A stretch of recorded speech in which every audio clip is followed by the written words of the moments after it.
And now I've got a real pleasure to chat to Kai Bender, who's the MD of Acron Investments. Mr. Bender sits in Krefeld, and I say hello. How are you, Kai? Very good, thank you.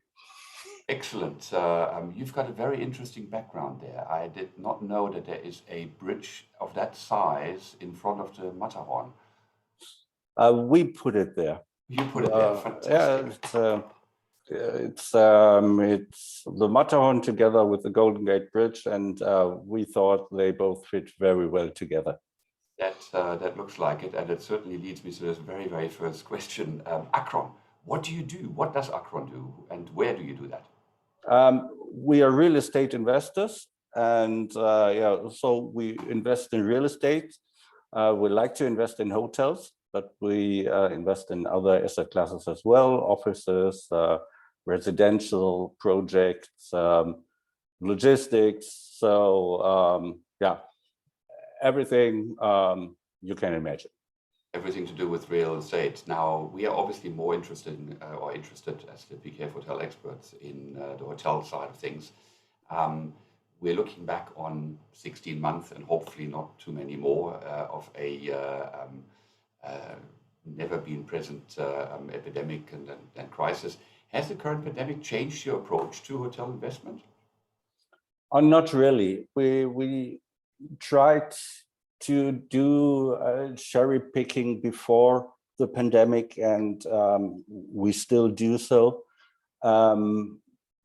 So I cannot really say that we changed our acquisition profile or something like this. We are still looking for let's say outstanding opportunities for, especially if it comes to hospitality, something that not only makes sense in an economically way, but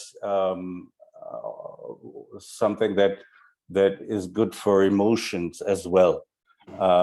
These are the kind of investments we like to do. Right. Now, coming back to, and I hope we can leave it one day very soon, coming back to the pandemic, people are talking about distressed assets. People are looking at or talking about surely there must be great value there. Do you find that there are many distressed assets on the market currently that you can pick up and you can pick up at a great discount? Not in Europe, and we haven't seen one in Europe, to be honest. You can find some opportunities in the US, but then you have to be very, very quick. And I do not really know if it's still the time for opportunities for distressed assets, as the market is getting better and better due to the pandemic situation.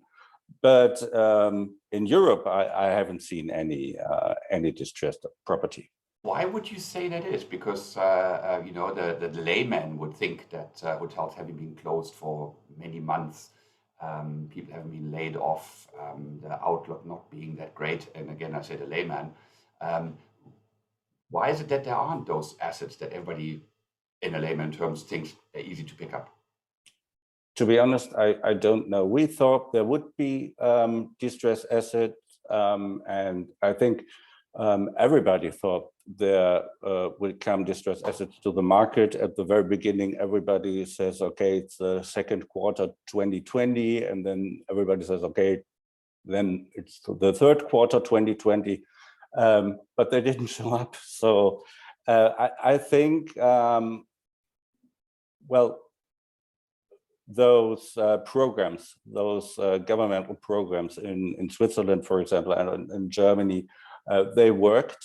I don't know if they worked very well, but it seemed like they worked. And some owners, or most of the owners, were able to get the liquidity they needed to keep their hotels. Everybody knows that if he sells a hotel in this situation, he will make a big loss. And so most of the owners, it seems like they were able to avoid these losses. And that's probably also why, what contributes to that is that the banks probably have also said, well, we will keep still for a while and see how we ride it out. And as you said, we are seeing certainly an uptick in Europe in terms of occupancies, in terms of the underlying figures to make sure that things are working properly. You kind of mentioned it at the beginning. You were talking about emotions in a hotel. Hotels probably evoke more emotions than a block of flats. Nothing against block of flats and office buildings or whatever. But what else is that you're looking for in a hotel investment? Oh, well, first of all, of course, every investment must make sense, and it must make sense from the economical side. So if you cannot calculate the investment and if there's no yield finally, it doesn't make sense. So, or otherwise, you have to approach things in a different way. You have to go for a hotel. It's just, I want to have the best hotel of the world or the nicest hotel, but I'm not aiming for a yield, but that's not us. If we invest, we want to see that there is a yield finally. But the nice thing with hospitality is that we have a product that creates emotions, and we have a wide range of emotions because we have a wide range of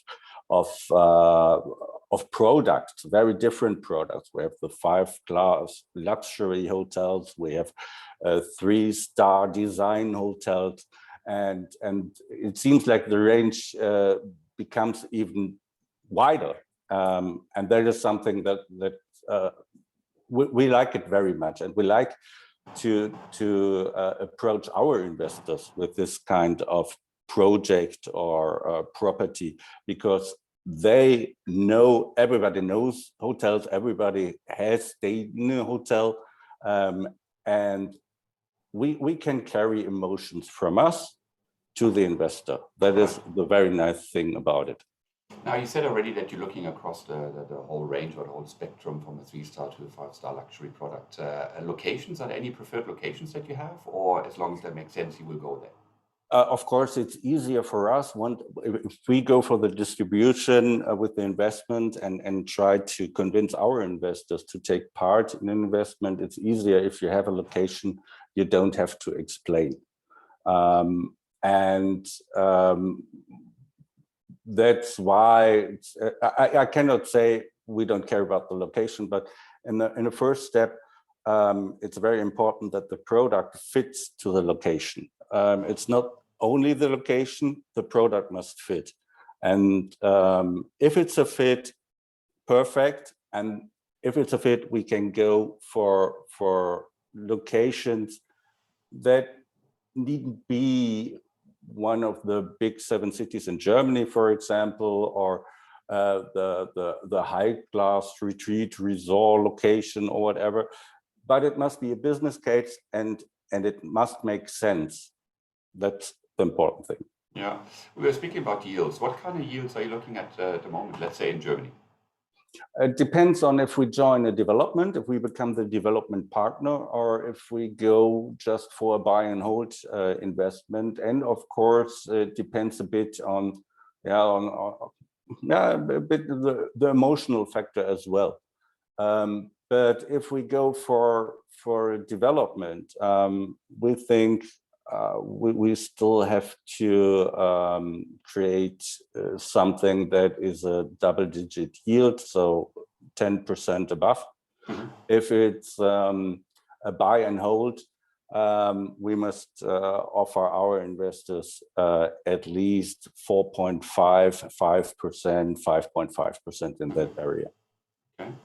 And obviously there are a variety of options open, what to do with the asset once you've acquired it and whatever you, which is your preferred one, or is there a preferred one? An HMA, hotel management agreement, or lease, or something in between? What's your preferred? We like the management agreement very much. You have to negotiate a bit more, but the result, I think it's a fair option. If you come together with the right operator and he's operating the hotel for you, if it works, you will participate in the earnings more than if you have a lease agreement. And if it doesn't work, you have the same problems like you have with the lease agreement, because in today's time, you won't find an operator, the big chain providing you a guarantee for the entire rent for the next 20 years. So finally, you have a security of half a year rent or 1 year's rent. And then I would say you carry a lot of risk already. So why don't you take the earnings as well? And rather look at the upside, absolutely.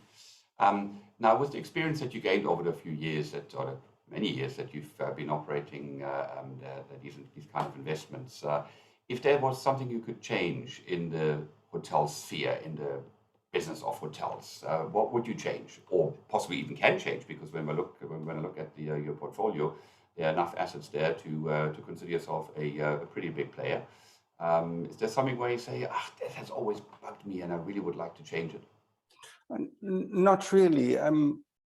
We are, well, I mentioned that the range of hospitality of the different hotels became wider and wider the last years. And I think that's a very nice development. And we don't have to do anything to make the products more specific or more sexy or whatever.